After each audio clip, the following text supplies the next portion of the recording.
macaafa ergaa Phaawulos gara warra Xiimotewositti ergeessa dura boqonnaa 6 lakkoofsa 11 kaasee isa jiru maqaa gooftaa Yesuusin nan dubbisa.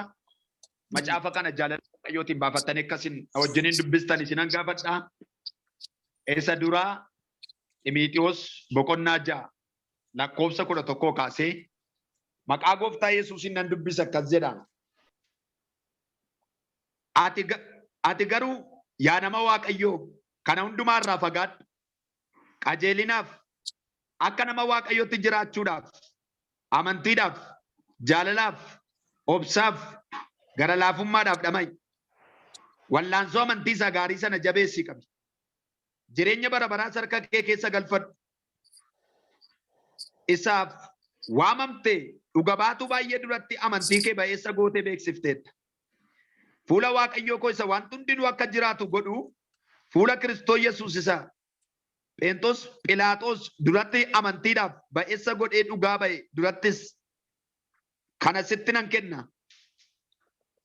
Amen. Hamma gaafa gooftaan keenya Yesuus Kiristoos deebi'ee mul'inatti dhufutti ajaja kana balleessaa malee waan jechaa utuu sirratti hin argamin eegi.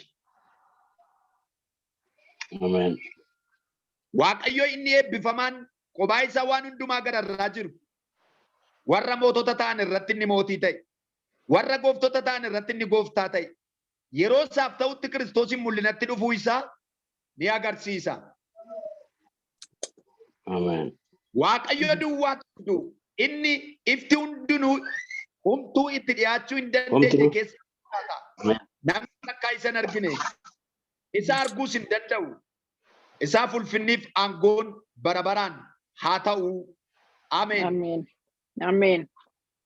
Warri amma biyya lafaa kanatti sooressota ta'an waan guddaa akka of hin seenne abdii isaanii sooroma isa nama hamsiifne irraa akka hin kaa'anne isaan hubachiisi. Abdii isaanii Waaqayyo isa waan hundumaa akka ittiin dhimma baanuuf baay'isee nuuf kenne irra haa kaa'atan. Waan gaarii ta'e haa hojjetan. Sooromni isaanii hojii gaarii isa isaan hojjetan haa ta'u. Haa arjooman. Isa qaban warra kaaniin isa ga'an.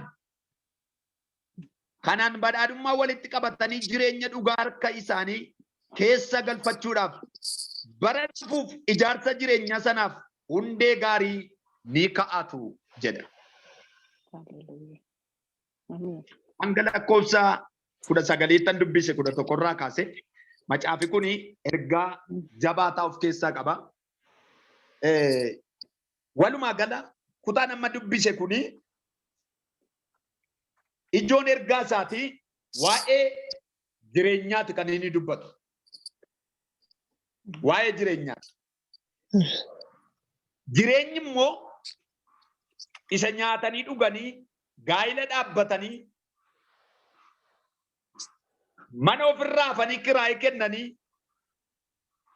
makiina 7-8 manatti galchanii hundumtuu adda addaa makiinaa qabatee biyyaa biyyatti mana ijaaranii biyya keessatti biyya alaatti lafa hundumaatti beekamaa ta'anii isa ta'an osoo hin taane jireenyi inni dubbatu waa'ee jireenya baraati.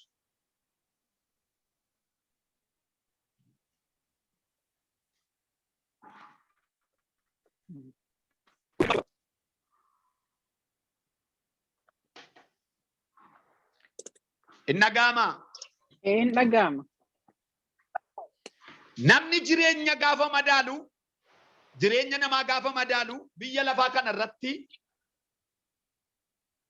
kan barate sadarkaa beekamtii isaatii professionaaliin isaa maal akka ta'e, istaatasiin jireenya isaa maal akka ta'e, biizinesiin isaa maal akka ta'e, hagam socho'uu danda'a, hagam hojjechuu danda'a.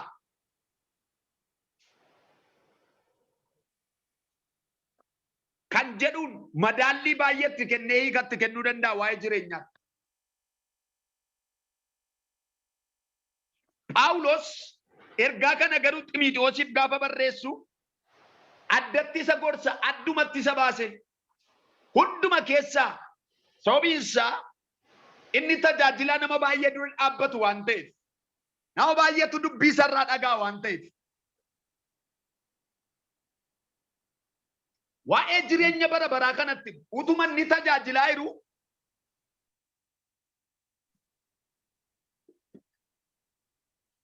Xiimotewosiif kennuudha. Maqaan Waaqayyo bara baraan eebbifamu. Ameen. Barri Xiimotewos keessa jiru kuni bara nuyi har'a jiraannu kanaa wajjin wal fakkaata.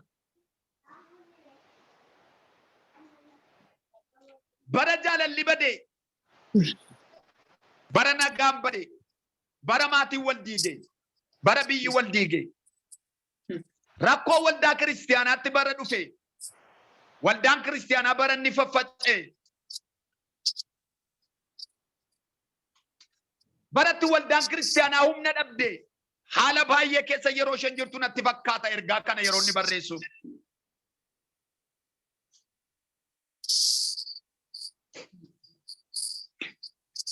Waan baay'eedhaan wal makee jireenyi baay'een manca'ee yeroo inni jiru Phaawulos jireenya wal makaa kanarraa akka inni fagaachuu qabutti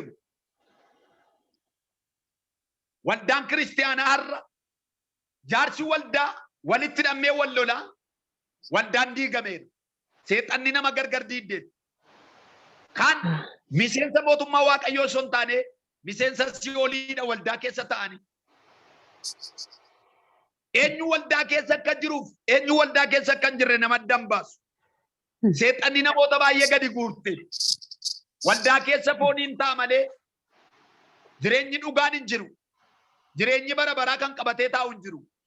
Inni kaan yeroo dabarsuudhaaf, inni kaan haala baay'eedhaaf dhaquu danda'a. Inni kaan waan dhukkubsateef deemuu danda'a waldaa.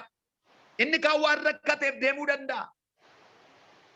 Waldaan irra kan isheen lallabaa jirtu waa'ee jireenya lafarraati. Waa'ee ijaarsa jireenya sanaaf hundee gaarii kaatu jedha Phaawulos yeroo dubbatu.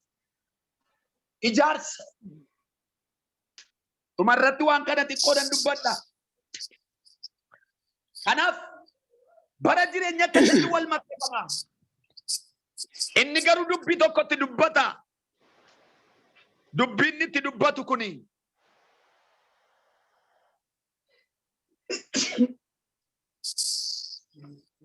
ati garuu yaa nama Waaqayyo kan hundumaarraa fagaadhu.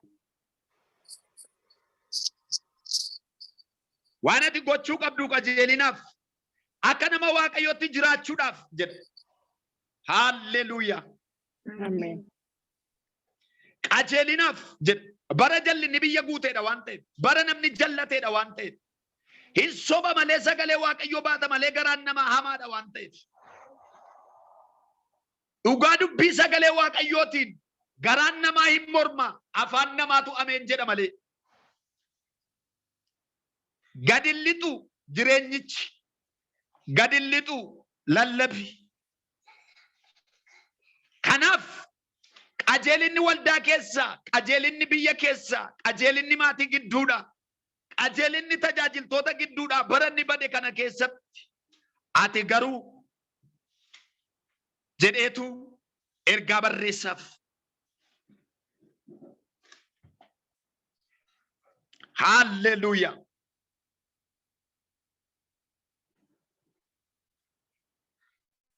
Maqaan Waaqayyoo bara baraan eebbifamu. Kanaaf qajeelinaaf jedhee akka nama Waaqayyootti jiraachuudhaaf, akka nama Waaqayyootti jiraachuudhaaf. Ilaala. Jiraachuun nama baay'eetu jiraata. Garuu akki nuti itti jiraachuu qabnu akka nama Waaqayyootti. Yeroo tokkotu biyya Tigraayitti wangeela lallabuudhaaf mishiineriin tokko deeme. Lafa sana gaafa dhaqu garuu akkaataan itti wangeela dubbatu baay'ee ulfaate, baay'ee dhibe.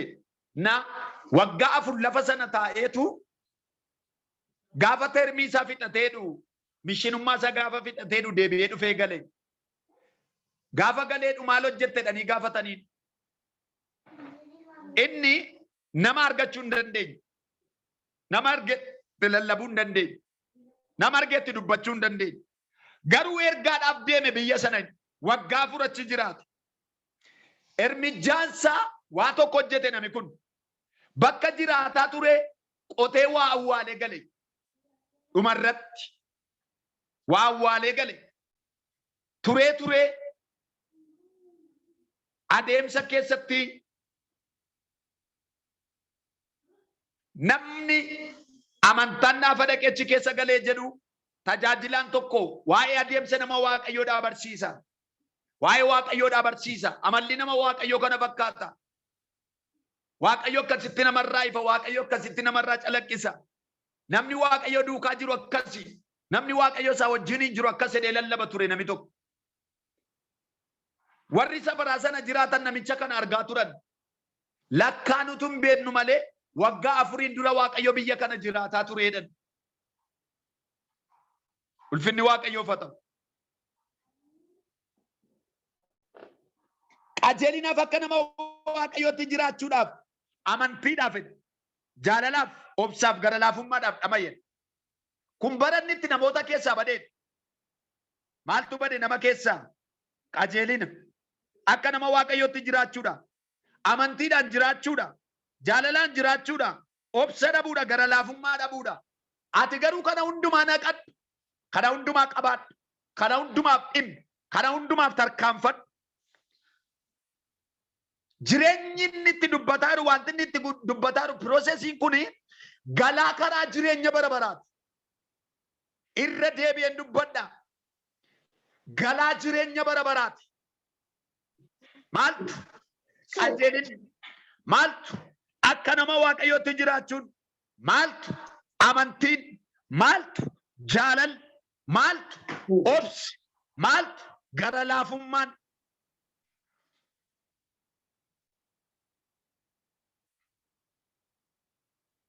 Galaa jireenya bara baraatti maayira. Kana qabaadhu ittiin jedhaan. Ergaa jedhanii wal'aansoo amantiisa qabeessan.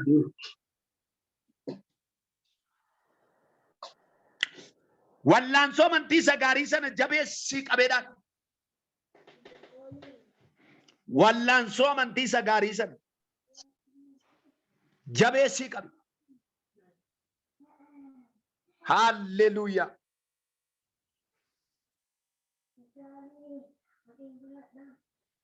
Iyesus gooftaadha.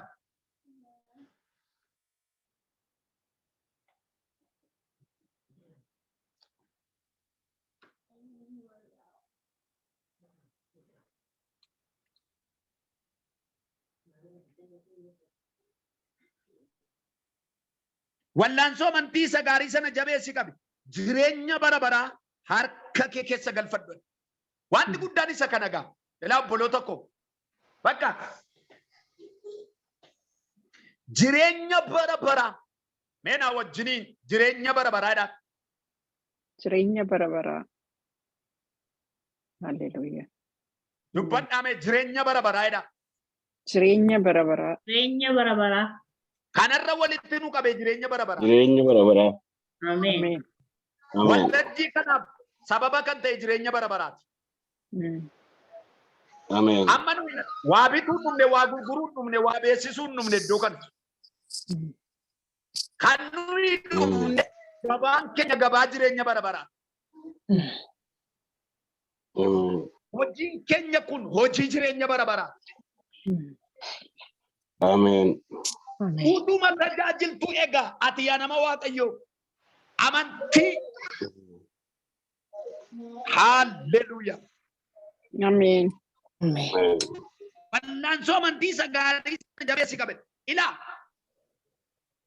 calluma dhanii karaa ispaaltii ta'e miti kan itti deemanii galan jireenya kanatti. Karichi dhiphaadha sagaleen Waaqayyoo. Kan irra deemanis muraasa. Karichi dhiphaadha jechuun wal'aansoo qaba. Obsa nama gaafata. Amantii nama gaafata. Jaalala nama gaafata. Danda'uu nama gaafata karichi. Ameen. Kanaaf waa'ee wallaansoo dubbata. Wallaansoo waan qalbii miti. Wallaansoo keessatti kufuudhaaf mo'achuutu jira. Yookiin mo'atamu yookiin mo'u. Jireenyi bara baraas kanuma. Yookaan argachuu yookaan dhabuudha. Karichis karaa mo'achoo karaa dhiphaadha sagaleen Waaqayyo. Tokko filatanii irra deemuun giddiidha jechuudha bakka.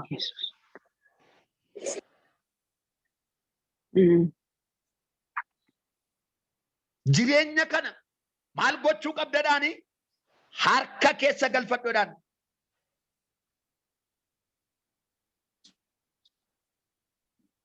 Hallelujah.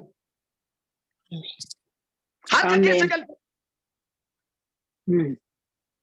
Ilaa obboloota ko. Namni waa afaan guutee kan dubbatu waan harka isaa irra jiru akkas mitiire.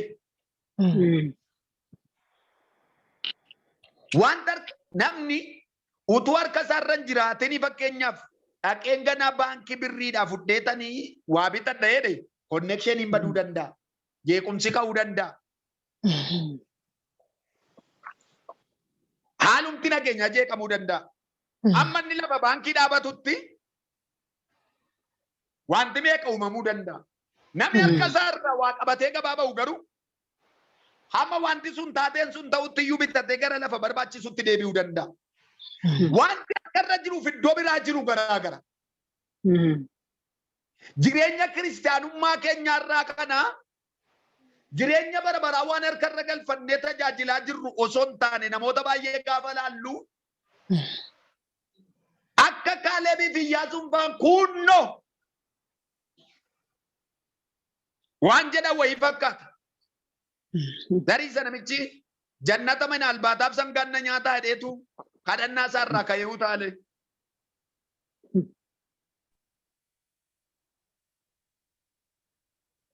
Phaawulos garuu kan inni dubbatu nama kana waa'ee jireenya bara bara harka isaarra akka inni galfatee jiru. Nami baay'een jireenya bara baraa yoomitti galtadhani isa loon beeku Waaqayyotu beekaadhe kan namaaf deebisu baay'ee. Anoon beeku isa Waaqayyotu beeka. Obboloota kun namni waan hin facaasiniin eeggatu. Utuu hin baratin namni hojjetaa mootummaa ta'uu barbaadu jira. Utuu miseensa mootummaan ta'in kaabinee ta'ee kan muudamu jira.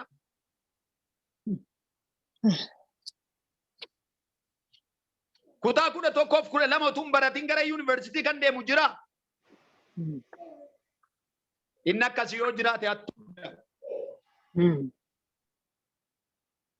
Nus jireenya bara baraa har'a keessa jirru yoo ta'e bor eeggachuu hin dandeenyu.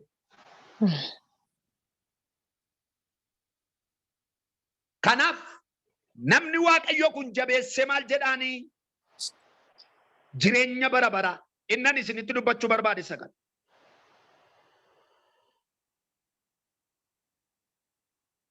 Jireenya bara baraa harka kee keessa galfadhodhaan. Maqaama Yesuus Kiristoosiin dubbiin kun jireenya keenya irratti humnaan hojjetu. Ameen. Harka kee keessa galfadhodhaan. Take hold. Qabadhu. Harka kee irraa jiraatu. የዘላለም ህይወት መያዝ አለበት። አንተ ራስህ ኡቱ ተጃጅልቱ ኡቱ ዋቀስቱ ኡቱ ነገዱቱ ወጀቱ ጅሬኛ በረበራ ከነ harka kee keessa galfadhu. Hallelujah.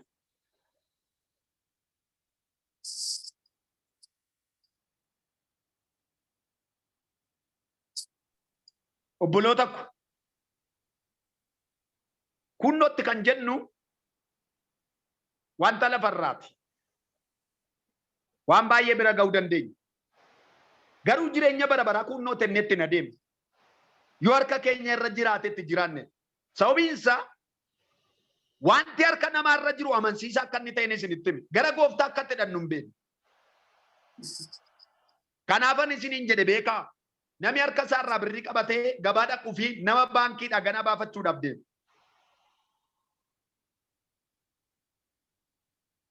Biyya lafaa duuti keessa jira, rakkinni keessa jira. Amma nagaadha kana booddee waan ta'u hin beeknu. Kanaaf ganaa jireenya akkasii mijeeffadhee waan akkasii tolfadhee itti deebi'a jechuun hin hojjetu mootummaa Waaqayyoo keessatti. Dubbiin Waaqayyoo tokkoof tokko kan inni dubbatu harka kee keessa galfadhu. Maal? Jireenya bara baraa. Haaleluyyaa. Ameen. Mee jireenya bara baraa jedhaa. Jireenya bara baraa. Jireenya bara baraa. Ulfinni Waaqayyoof haa ta'u. Ameen. Ameen. Amma yoo sooroma lallabne sooromni isinuma darba. Yoo rakkina lallabne rakkinni isinuma darba. Yoo waa'ee fayyinaa dubbanne fayyinni kun al tokko namni fayyee ka'ee du'uunsaa naaf. Waan hin hafneedha kun beekaa. Hangam yoo sooromtan sooroma keessan dhiistanii deemtu kana hin irraanfatinaa. Hangam yoo rakkattanis rakkinni keessan isinitti nafu kana beekaa.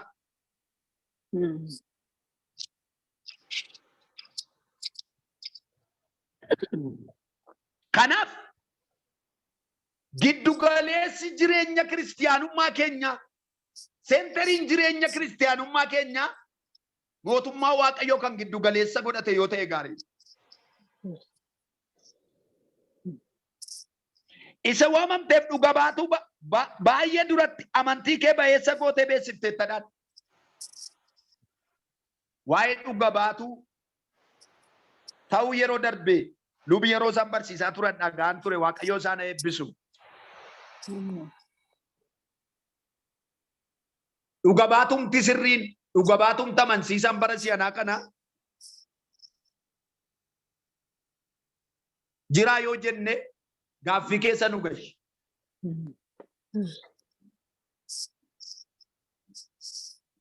Yeroon akkas isiniin jedhu hin jiru miti beekaa. Garuu harka caalu Gooftaan Yesuus maal jedha? Yeroon deebi'ee dhufuttedha. Yeroon deebi'ee dhufutti. Gaaffii kana maaliif akka inni namootatti gaaffii kana dubbate naaf hin nama amantii tokko nan argadhaa laataa jechuudha. Maaliif beektu? Addunyaan irra nuti keessa jirru hundumtuu kompitiishaniidha beekaa.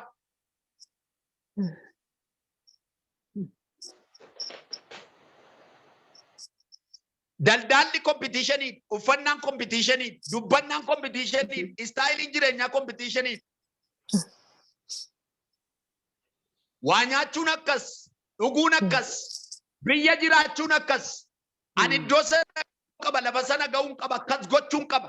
Addunyaan kun nami dhaabbatee waa'ee jireenya bara baraatti yaaduu irra osoo hin taane waan lafarraatiif miilla lamaan fudhatee fiigaa jira.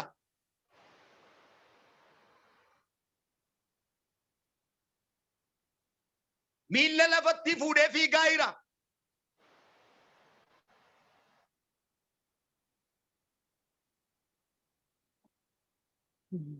Waan abidda keessa darbuu hin dandeenyeef, waan bara baraan isatti namneef.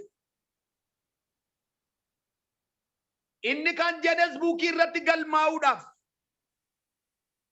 fooqii guddaarraa gad of darbata beekaa. Seenaa akkasii hojjete jedhamee dubbatamuudhaaf.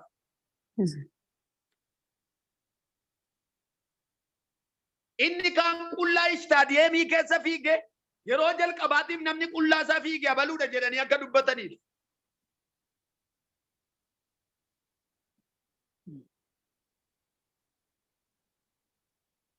Karaa hundumaayyuu namni kompitiishinii keessa jira. Aniif isiniyyuu akkasuma beekaa. Egaa gabaa galtutti tarreen fe'en jedhe Paawuloos jedhe tokko lallabaaf achi bahe.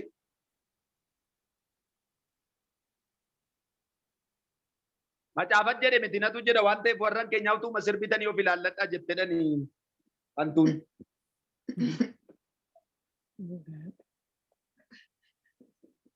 Kanaaf utuu fiigaa jirru waa'ee jireenya bara baraa kana yootti yaadne gaarii jedhee Dhuga baatu baay'ee duratti amantii kee ba'eessa gootee beeksifte tadhaan. Amantii kee ba'eessa gootee beeksifte tadhaan. Tokkotu galateeffannaa dhiyeeffata. Galateeffannaa inni dhiyeeffatu maal jedhaani? Waaqayyoon naa galateeffadhaa dheetu galateeffannaa nama waame mana isaatti. Ennaan egaa galateeffannaa mata duree galateeffannaan jira waan ta'eef. Maalirratti akkasii galateeffannu barbaaddenna? Waggaa 6 guutuun man jiraadhe namni tokko utuu natti hin bu'in nagaan jiraadheni. Nagaa man jiraadheni.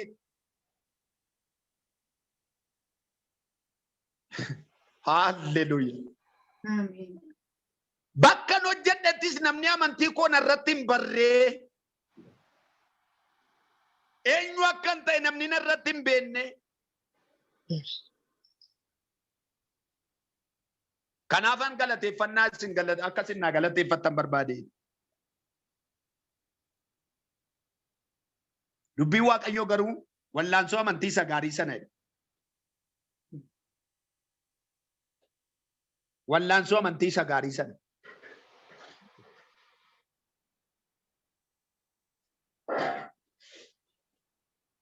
Waan isin ajaa'ibu keessaa inni afaan Oromoo isaa gaafa akka jedhu inni afaan Ingiliffaan isaa akkas jedha. We have to fight to keep our faith.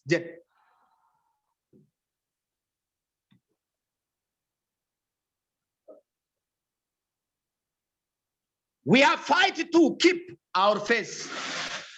Jireenyi kiristaanummaa lola qabachuudhaaf. Fighting lola keessa jiraannachuudhaaf. We are to fight to keep our faith.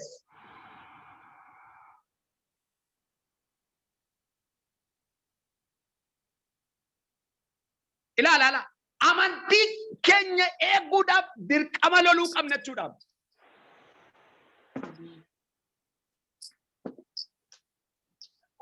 Amantii keenya ergachuudhaaf. To keep our faith, we have to fight.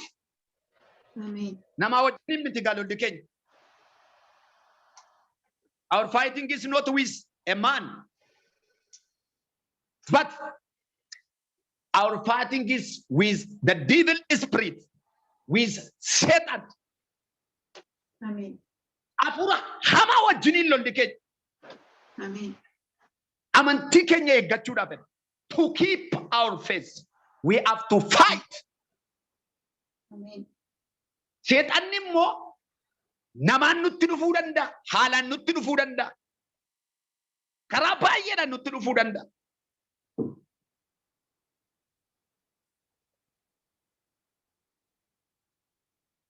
Kanaaf jireenya keenya keessatti yeroo hundumaayyuu Waaqayyootti amanaa, Waaqayyoon dhugaa, Waaqayyoo ilaala. Lola amantii loluu danda'u qaba. Amen. Galanni Waaqayyoof haa ta'u. Amen. Ati beeksifteettadhaan namoota baay'ee amma yeroo tokko Hararii nan deeme akka dingataa piraaktisii wayitiifan deeme Hararii gaafan deemeedhu nama guddaa mataan saarrii ta'e tokkon arge. Baay'ee nama guddaadha isaanii. Innaa an Kiristoosii nan itti lallabe karaa dhugaa jireenya akka inni itti ta'e. Innaan itoo walii wajjiniin haasofnu utuu walii wajjiniin haasofnu Kiristiyaan akka ta'an natti himan dubbii koo hin jaallatan. Garuu waa tokko godhan. Hiriyaa qabduu isheen qabaadhan. Hiriyaa akkamii qabduun jedheen. Hiriyaa amanees qaba, hiriyaa musliimaas qabaanaan jedhan.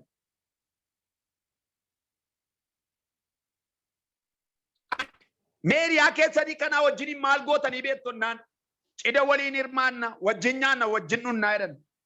Guyyaa tokko garuu Iyesuus karaa dhugaa jireenya akka ta'e itti himtanii jirtu jedheen gaafadha. Kana hoo dhugaadha raawwadheen jiru naan jedhan.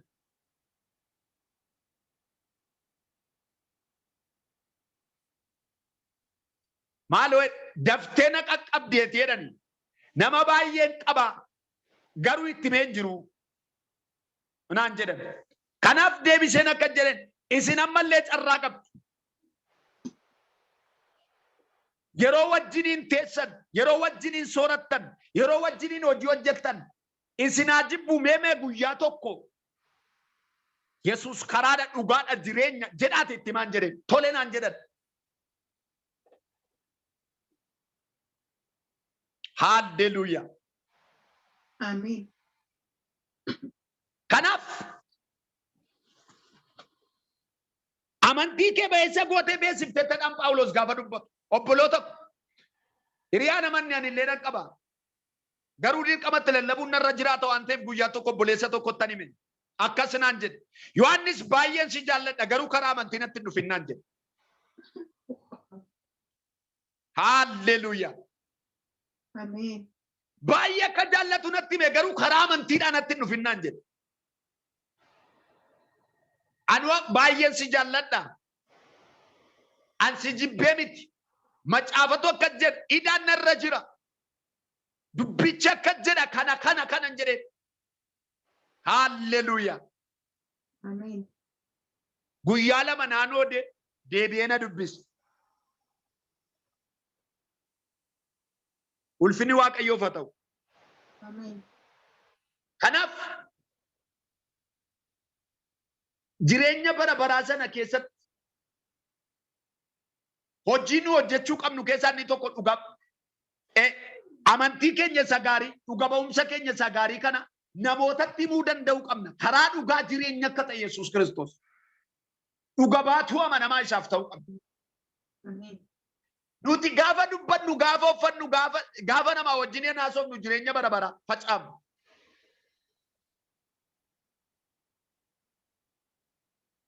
Barsiisaan yeroon barataa ture sadarkaa yuunivarsiitiitti leekchareeriin ko paaster naan jedhe. Ijoollee wajjiniin baradhus paaster naan jedhe. Ijoollee yeroo qaldanii taphatanii jedhanii paasterii biratti waan akkasiin dubbatinaa jedhe. Ulfinni Waaqayyoof haa ta'u. Ameen. Warri amantaa biraallee dhugaadha Waaqayyoon duratti. Akkasinaan jedhe. Qoosaan taane ijoollee na biratti hin qoosan. Paasterii biratti waan akkasiin qoosinaadha. Barsiisaan koo paasterii Yohaannis jedhee na waama. Amantaa biraadha innillee. Yeroo tokko namni wangeela harkatti akka hin qabannee naan jedhan. An silaa qarshiin ittiin piisii baadhu iyyuu qabu inni kaan piisii duddarra keeyatee deema inni kaan harkatti fannifatee deema.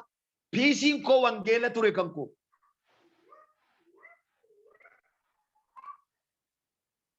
Gaafan ba'us gaafan galus nami sanan harkatti argaa. Kanaafitu akkasinaan jedhu.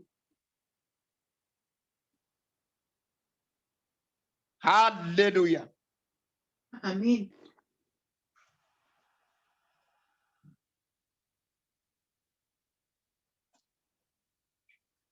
Kanaaf dubbiin isinitti dubbataa dubbii jireenya bara baraati. Fuula Waaqayyoo isaa wanti hundinuu akka jiraatu godhu fuula Kiristoos Yesuus isa Pheenxoos Philaaxoos duratti amantiidhaaf ba'eessa godhee dhugaa ba'e durattis kana sitti nan kennadhaan Phaawulos. Adaraa amma gooftaan keenya Yesuus Kiristoos deebi'ee mul'inatti dhufuutti jedhaan adaraansa kan yeroo miti. Amma gooftaan deebi'ee dhufuutti ajaja kana balleessa malee waan jecha utuu sirraa hin argamin eegedhaan. Ajaja kana balleessa malee eege. Waaqayyo inni eebbifamaan qophaa isaa waan hundumaa gara irraa jiru warra mootota ta'an irratti inni mootii ta'e warra gooftota ta'an irratti inni gooftaa ta'e yeroo isaaf ta'utti Kiristoos mul'inatti dhufuun isaa ni argisiisa. Kiristoos mul'inatti dhufuu isaa ni argisiisa. Inni mootota irratti mootii ta'e inni gooftota irratti gooftaa ta'e Kiristoos mul'inatti dhufuudhaaf jira. Erguma durii dhiyoo Yesuus hin dhufu jedhu eessa ga'ee amma duriyyeen tokko akka jedhu eessa ga'eera amma sana innumti kiristaanni inni kaleessa waldaa keessaa shubbisee faarfatu gaafa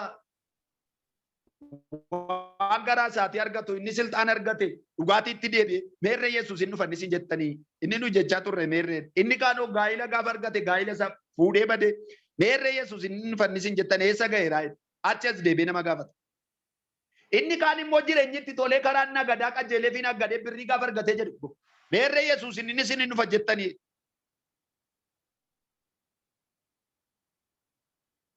Garuu guyyaa tokko mul'inatti dhufuu isaa hin argisiisedha macaafa. Abdiidhaan eegganna.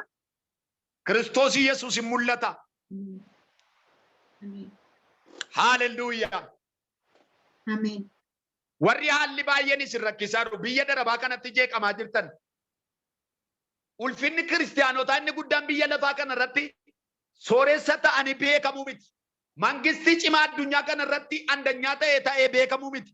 Mul'achuu Yesuus Kiristoosiidha kabaji ijoollee Waaqayyoodha. Ameen. Kana kan nu boonsu kana nuun. Ameen. Kan nu gammachiisu kana nuun. Abdiin keenya addunyaan kun ammatu boorofte, ammatu iddoodhaa kaatee sochoote.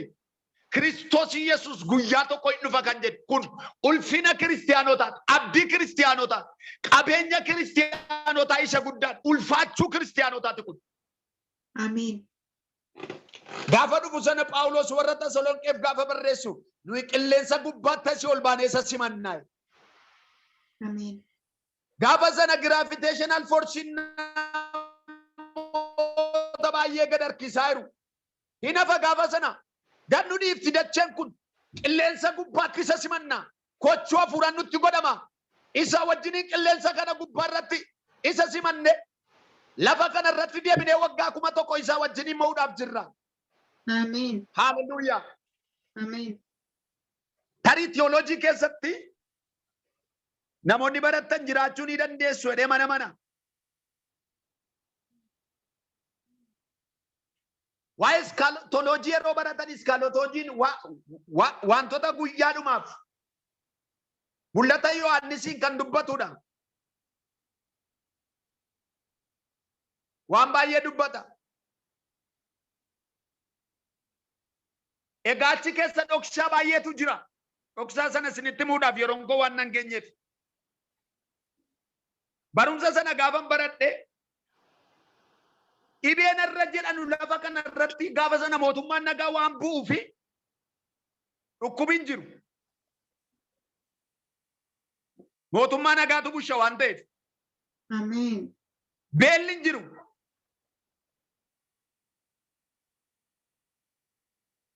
Akkuma qalbiidha barsiisaa kootiin akkasan jedheen hangaafa sana hojjetaa misoomaa ta'ee nyaata qulqullinaa dhiyeessuun barbaada.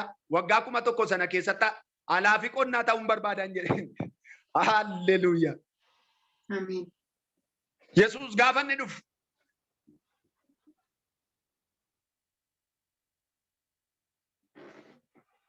gaafa sana hattuun hin jiru, rakkinni hin jiru, nam beela'e jechuun hin jiru. Lafii waanuma facaasan lafa nagaadhaan mucaa koo fayyaa addaa dhibee akkasii nu qaba. Waraana akkasii ka'an hin jiru.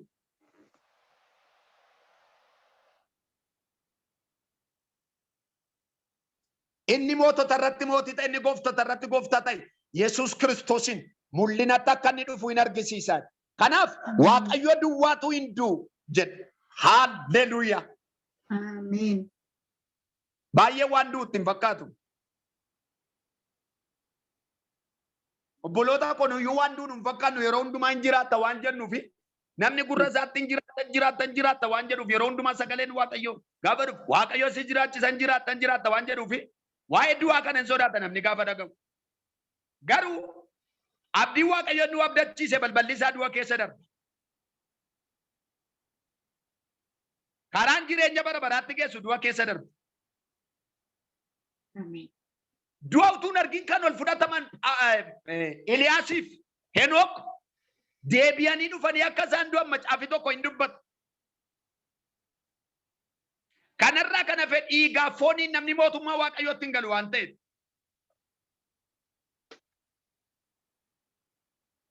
Yesuus gooftaan. Ameen. Kanaaf du'i riqicha nuuf.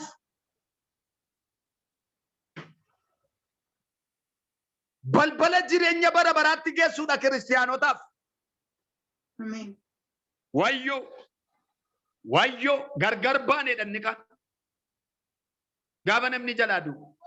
Inni kiristiyaana ta'ennaan riqicha jechuudha. Gara lafa abdachiifame sanaatti darbee jechuudha. Balbala jireenya bara banaatu banameef jechuudha. Nuyi garuu isa lafarraa kana abboonye waleen arginu kana booddee wayyoo bakka. Duuteetta bakka. Kaayyoon kee achiin nafe mana tuun ijaarratiin duute utuun fuudhin duute ijoollee kee fuudha isaanii hin argine mati. Biddeen mootummaallee utuu nyaatiin duute matin. Mana gaarii tokkotti illee galle mana kiraayee keessatti duute wayyoo hin. Fira keellee utuu argin duute. Haalleluuyaa. Ameen. In argina fira keenya iyyuu utuun argin yoo duune guyyaa tokko.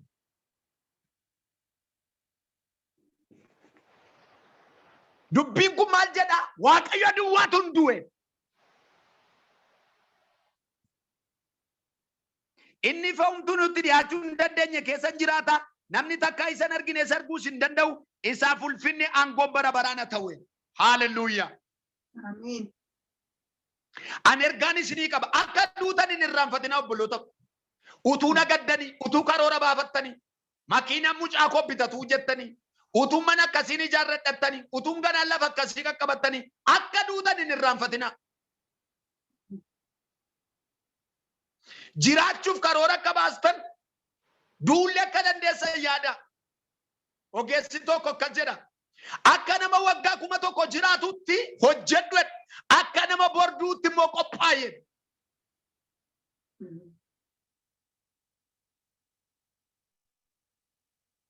Waaqayyo maqaan isaa eebbifamu. Ameen.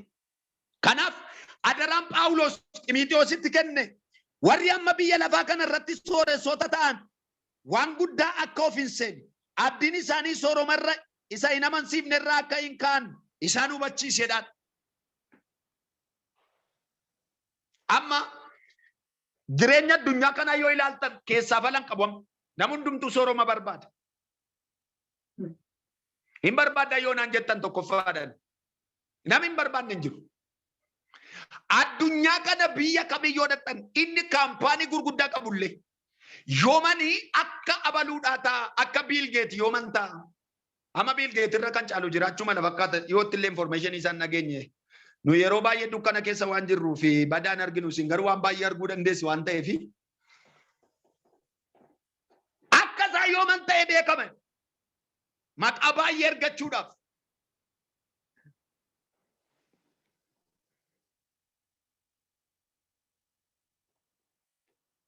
Warroonni waan akka sooressoota ta'an biyya lafaa kana qabeenya isaanii isa nama hin siifne kanarra ija isaanii akka isaan hin ke'an adaraa kana isaanitti himi. Abdiin isaanii sooroma isa nama hin siifanne irraa kan kaanne isaan hubachiisi. Abdiin isaanii Waaqayyo isa hundumaa gararraa hundumaa akka ittiin abdii isaanii Waaqayyo isa waan hundumaa akka ittiin dhimma baanuuf baay'isee nuuf kenne irra haa ka'aatanii. Isa baay'isee nuuf kenne Waaqayyo irraa abdii isa ija isaanii akeeyatanii. Ameen. Amma argitaniitu yoo ta'e Church of Lucifer jedhanii biyyoota adda addaatti banaa jiru. As biyya Keeniyaatti banameera. Biyya keenya keessattis as biyya Itoophiyaa keessattis icciitiidha malee banamee hunsaa hin namne. Maal godhe abbaan keenya nama sooromse maleedhan. Bineelera ta'uu barbaadda gaaffii nama gaafatan mas yana Feesbuukii irra yoo galtan. Biliyenerra ta'uu barbaadda al takka.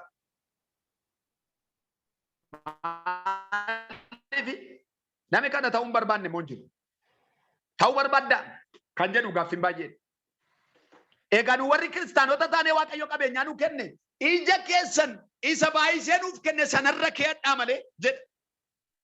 Qabeenyaa keessan isa nama hin siifne irra hin kaa'inaa. Waaqayyo maqaan isaa eebbifamu. Ameen. Warri qabdanii Waaqayyotti isiniif dabalu. Ameen. Sooromaati mootummaa Waaqayyoo tajaajilaa. Ameen. Wanta gaarii ta'e haa hojjetan. Sooromni isaanii hojii gaarii isa isaan ittiin hojjetan haa ta'u. Ilaala alaga. Sooromni isaanii inni guddaan hojii gaarii isa isaan ittiin hojjetan haa ta'u qabeenya isaaniitiin.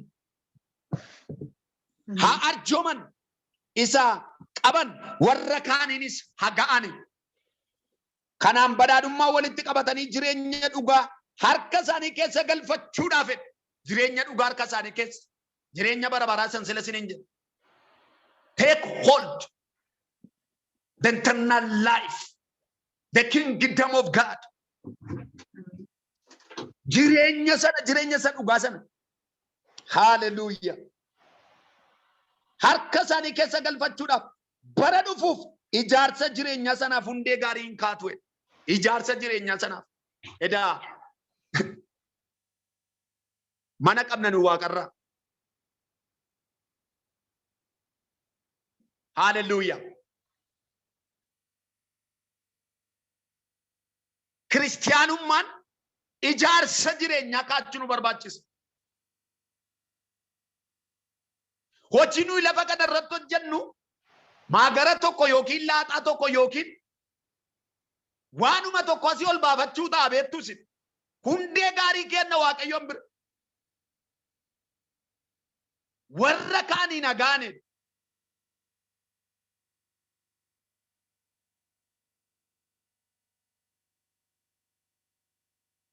amma mana keenya keessaa wayyaa meeqan lafatti bade kan qullaa isaa karaa irra ciisu baay'ee.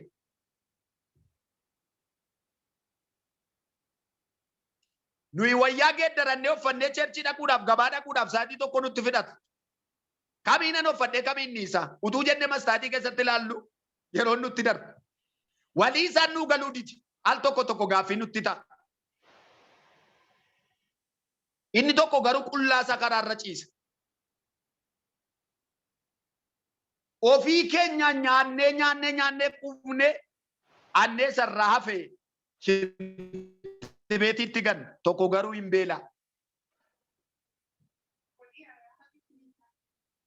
Waaqayyo nu haa gargaaru. Gaafa waan gaarii akkasii kana hojjennu ijaarsa jireenyaa sanaaf hundee gaarii kaachuu keenya ta'a. Hundee gaarii. Akka manaatti ijaaramee nu eega wanti nuyi goonu irra biyya lafaa kanarratti. Keessumaa Waaqayyo namaaf nama kenne Waaqayyo bineensa laan. Gaafa namatti cakkantanii bira darbitan Waaqayyotti akka cakkantanii bira darbitan hin irraanfatinaa.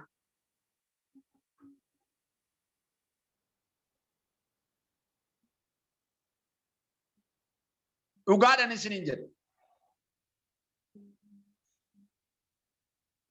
Ani isinin beekuun isinin jedha. Gaafan dhukkubsadhe nan gaafanne. Gaafan hidhame dhuftanii nan gaafanne isin. Jedhe gooftaan. Haala isatti si arginee kana gochuu dadhabne nuti. Yoom nutti bilbilte yoom nutti himte kana waan akkasii. Kutaa kamitti hidhamte biyya kamitti hidhamte lafa kamitti dhukkubsatte jedhanii gaaffii isaanii gaafachuun isaanii hidhamte. Yesuus deebisee akka jedheen. Inni isin dadhabaa lafarraatii gootanii amma naaf gootanii jedheen.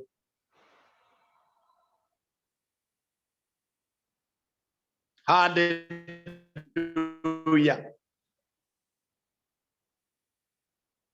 Jireenya bara baraa.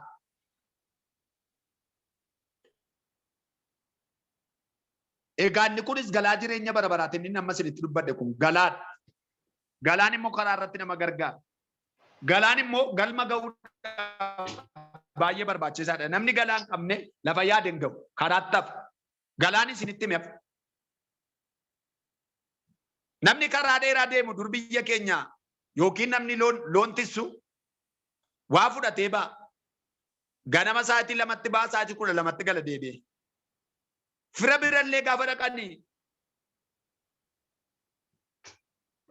waa keessa waa keeyatanii birkaa'ee daabboo guddaa isa tolchanii immoo birkaa'een immoo addaan maatiidhaaf illee nafa ofiif illee kan firaaf dhaqurraan cabu birkaa'eetu jira. Waan akkasii dhageessanii beektanii laasin. Ani ijoollee baadiyyaati waan ta'eef sirriitti hin beekan. Birkaa'ee dhugaa maatiidhaaf illee isarraatu kutanii kennu malee isa firaaf dhaqurraan cabsan.